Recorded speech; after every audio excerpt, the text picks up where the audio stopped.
Before we dive into this case, make sure you hit that subscribe button, because once you hear what investigators uncovered here, you'll never look at a crime scene the same way again. The night it all began, coastal fog rolled in from the Atlantic like a heavy curtain, swallowing the small town of Bexley Ridge in a cold, bluish haze. Street lights flickered. Car alarms chirped in the distance. And somewhere between midnight and dawn, something happened on Woodrow Lane, something no one could explain, not even the officers who arrived first. At 4:17 a.m., a jogger stumbled onto a car abandoned in the middle of the road. Hazard lights blinking in the fog, driver's door wide open, radio humming with static. The jogger didn't touch anything. He simply whispered, "Hello? Is someone here?" No answer. Minutes later, patrol units arrived. By flashlight, they saw smeared footprints leading away from the car and disappearing into a thin stretch of trees that bordered the neighborhood. The car belonged to Emily Carter, a 32-year-old nursing assistant known in the community for working double shifts and keeping to herself. She had no criminal history, no enemies that anyone could recall. And yet, she had vanished without a trace. Detective Marcus Hale arrived before sunrise. Tall, with a stern, carved look on his face that made people think he'd seen far too many cases like this. He stepped slowly around the abandoned car, eyes narrowing at the small, strange details. The driver's seat pulled unusually far back, a half-finished coffee cup still warm, and Emily's phone lying on the ground beside the front tire. It wasn't cracked. It wasn't broken. It had just been placed there. Almost carefully. The officers expanded the search. K-9 units swept the woods.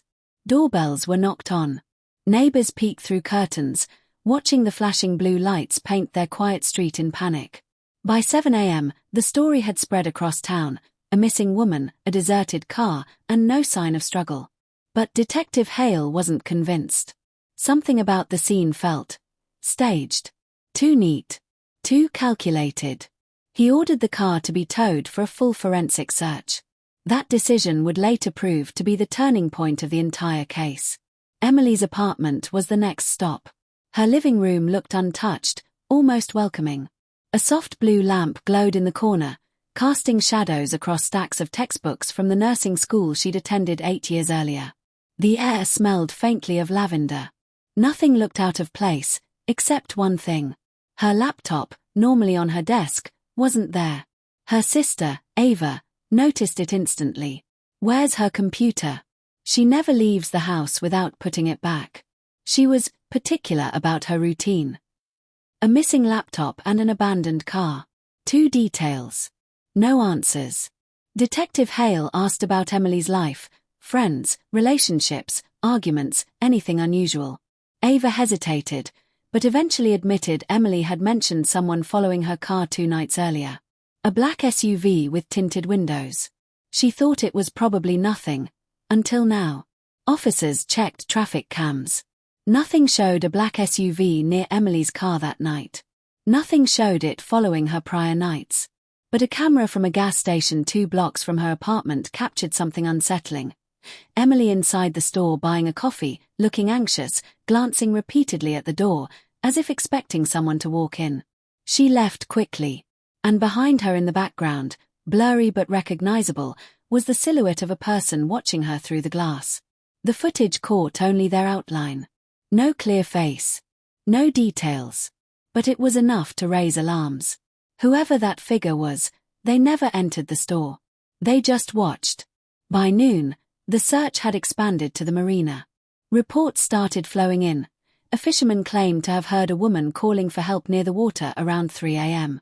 A bartender nearby reported seeing Emily the evening before with someone he didn't recognize.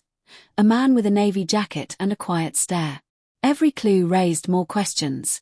Theories spread. Had Emily met someone secretly? Had she been threatened? Had she known she was in danger? The deeper the detective dug, the stranger the case became. Emily's financial records showed no recent purchases indicating fear or escape. No plane tickets. No unusual transfers. Her texts were ordinary: work shifts, family messages, reminders. But at 10:42 p.m., just hours before her disappearance, there was one unsaved number with a short message sent to her phone. "We need to talk." Tonight. No follow-up. No reply. And that number belonged to no one. It wasn't registered. It wasn't traceable. It simply existed long enough to send that one text. Every officer felt a subtle chill when they saw it. Late afternoon, Detective Hale returned to the evidence garage to check on the abandoned car. Forensics had dusted the interior for prints, only Emily's were found. No broken locks. No signs of forced entry. No blood. No DNA. Nothing. It was as if she had simply vanished into the fog. But as Hale circled the car, something caught his eye, something small, tucked so deeply into the crease of the driver's seat that the earlier team had overlooked it. He pulled on gloves and reached in carefully. It was a tiny fragment of paper. Torn on one side. Hardly noticeable. He unfolded it slowly, holding it beneath the bright white overhead lights. It wasn't a receipt. It wasn't a note. It was some kind of list. 4 handwritten names. None of them were Emily's. One name had been crossed out. Another had a small star drawn beside it. The third was smudged, unreadable. The fourth was someone Hale recognized. Someone with a history. Someone who should have had nothing to do with Emily Carter or her quiet life. He felt his stomach tighten. This wasn't just a missing person case. This wasn't even close. Someone had planned something. Someone had chosen targets. And Emily Carter had somehow become part of a list. He stared at the paper again, reading the first name out loud under his breath. But before he could speak another word, a call came through from the search team in the wooded area near Woodrow Lane. They had found something. A locked door. Buried beneath brush. Leading underground. A door no one knew existed. And Detective Hale realized instantly, this wasn't random. This wasn't accidental. This case was about to explode open. When the search team forced the door open, what they found changed everything. The metal door groaned as officers forced it upward, the hinges cracking like old bone. A damp rush of cold air spilled out, thick, stale, carrying the faint scent of rust and something older, something untouched for years. Flashlights swept across the dark stairwell descending into the ground. No one spoke. No one breathed loudly. It felt like the earth itself was holding something secret. Detective Marcus Hale moved first. Every step echoed. The walls were concrete, chipped, and dripping with condensation. It wasn't a basement belonging to any house on Woodrow Lane. It wasn't even officially listed on the property maps. It was something hidden, intentionally, and long before Emily Carter ever vanished. At the bottom, a small room opened up. 4 chairs. A workbench. A corkboard with faded newspaper clippings. Nothing recent. Nothing directly tied to Emily. But on the far wall, illuminated by a single dangling bulb, there was a sheet of white poster paper pinned with rusted nails. Hale stepped closer, heart tightening. It was the same 4 names from the torn paper found in Emily's car. Only now, each name had a date written next to it. 2 dates from years ago. One from 8 months earlier. And beside Emily's name, written in black marker, was a new date. The date of her disappearance. Hale exhaled slowly, steadying himself. This isn't random, he said quietly. This is a pattern. Officers spread out, photographing everything. The room was old, but not abandoned. There were footprints in the dust, fresh enough to smudge under their boots. A thermos sat in the corner, still warm. And on the workbench lay a small blue notebook, worn, cracked along the spine. Hale opened it. Inside were pages filled with notes about people, schedules, addresses, daily habits. And then he found the section with Emily's name. She had been watched for nearly 6 weeks. Back above ground, reporters started gathering, trying to catch glimpses through the police barriers. Blue lights flashed against the fog like slow, repeating lightning. Residents whispered, wondering what secret had been buried beneath their quiet town. And while officers took inventory of every item found underground, Hale drove back to headquarters to run the names from the poster. 2 of the names matched old missing persons cases from earlier years, unrelated, unsolved, and cold. But the third name belonged to someone very much alive. Daniel Rourke, age 38. Former military. No criminal record. No known connection to Emily Carter. But he did own a property only 5 miles from Woodrow Lane. Hale's mind locked onto it like metal to a magnet. He ordered units to move immediately. Daniel Rourke lived in a small brick house framed by tall pines that blocked most of the sunlight. A dark SUV sat in the driveway, tinted windows, matching the description Emily's sister mentioned. As officers fanned out across the yard, Hale approached the front door. He knocked once. No answer. He knocked again, louder. A curtain shifted inside. Someone was watching. "Daniel Rourke, this is Detective Hale," he called out. "We need to speak with you." Silence. Then a click, a lock sliding back. The door creaked open halfway. A man's face appeared through the gap, eyes tired, expression unreadable. "I've been expecting you," Rourke said calmly. Hale exchanged a glance with the nearest officer. "We have questions about a missing woman. Emily Carter." Rourke's jaw tightened. "She shouldn't have been there." "Where?" Hale asked, every instinct sharpening. But Rourke didn't answer. Instead, he stepped back, allowing them inside. The house was immaculate. Too neat. Too organized. Kitchen counters wiped clean, living room arranged precisely, every book on the shelf aligned perfectly. It felt less like a home, more like a place prepared for inspection. Hale scanned for signs of Emily. Clothing, jewelry, anything she might have carried. Nothing.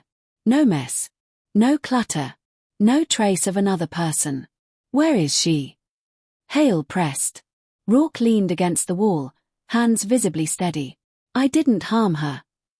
"That's not the question I asked." For the first time, Rourke's eyes flickered with something, fear or guilt or something darker. "You think I'm the one who took them. All of them. But you're wrong." Hale folded his arms. "Then explain the list. Your name. Your address. Your SUV."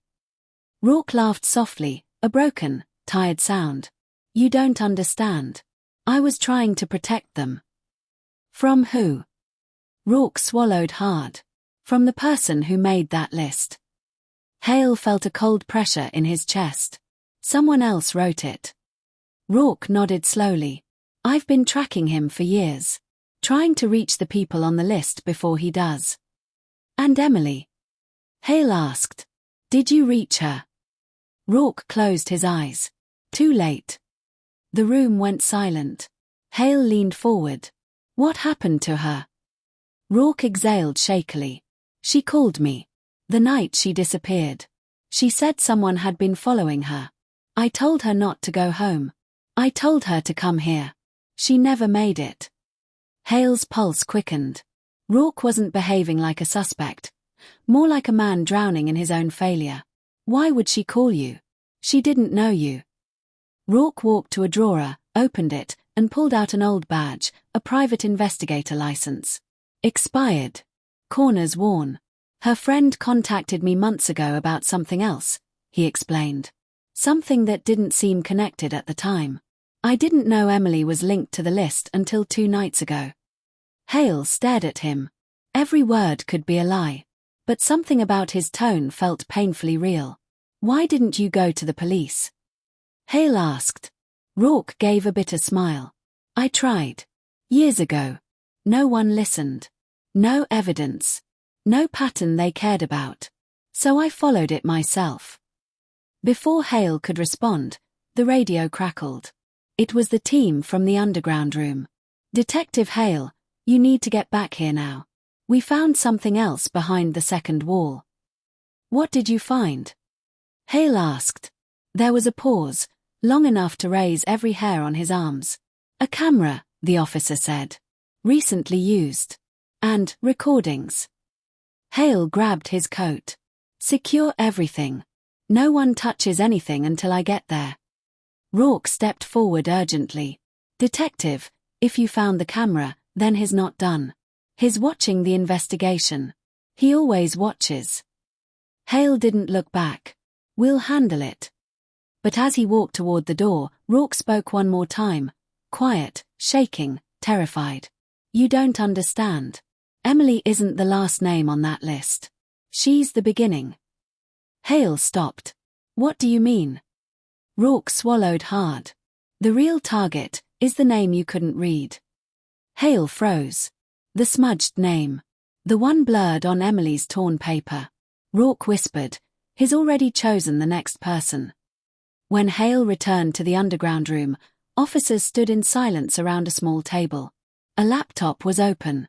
A video was paused at the first frame, a dark hallway, a figure walking, only partially visible. And in the bottom corner of the frame, a timestamp. It was recorded only 3 hours earlier. Someone had been inside the hidden room while officers searched above ground. Someone who knew the investigation had begun. And when Hale pressed play, the figure turned toward the camera, face covered, shoulders broad, confident, and held up a piece of paper. A message written in bold black ink. You're too late. Hale felt everything inside him drop. There was more to the recording. And what came next would change the entire case. Detective Marcus Hale stared at the message on the screen. You're too late, as the room filled with a deep, collective silence.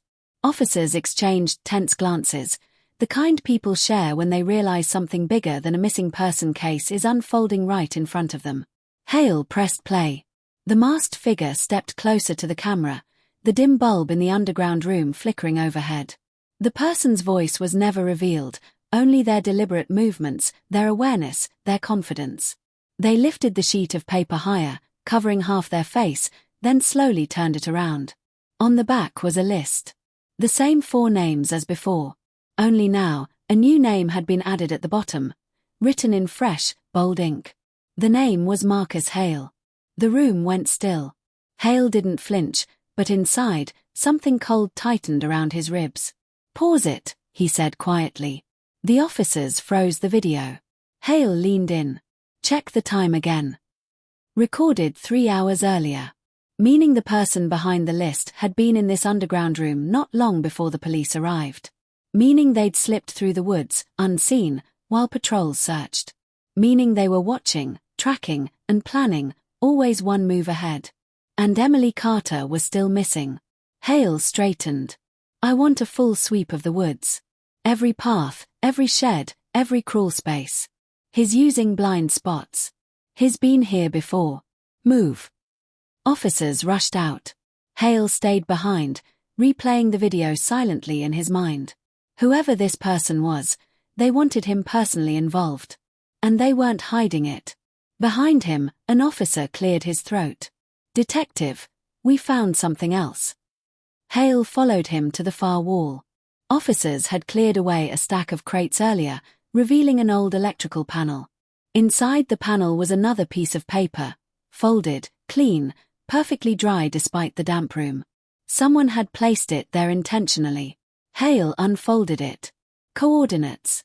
And beneath them, 2 words. Come alone.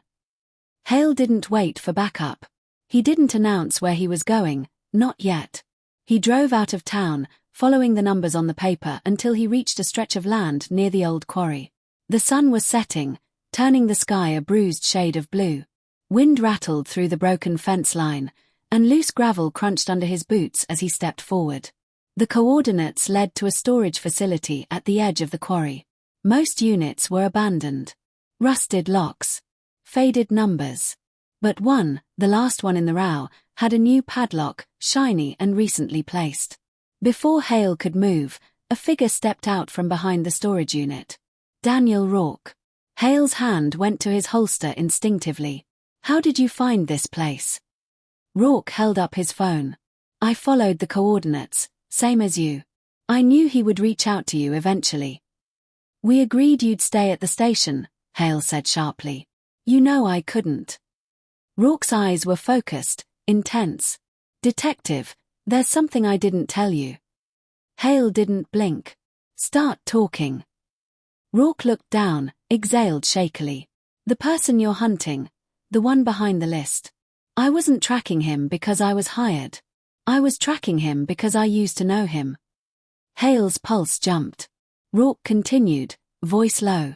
Years ago, before the first disappearance. Before the first name was crossed out. He and I worked the same private security job. He was different back then, quiet, withdrawn. But he watched people. All the time. He talked about patterns, routines, vulnerabilities. At first it seemed like harmless observation. Until it wasn't. What changed? Hale asked. Rourke met his eyes. He started choosing people. Testing how close he could get without being noticed.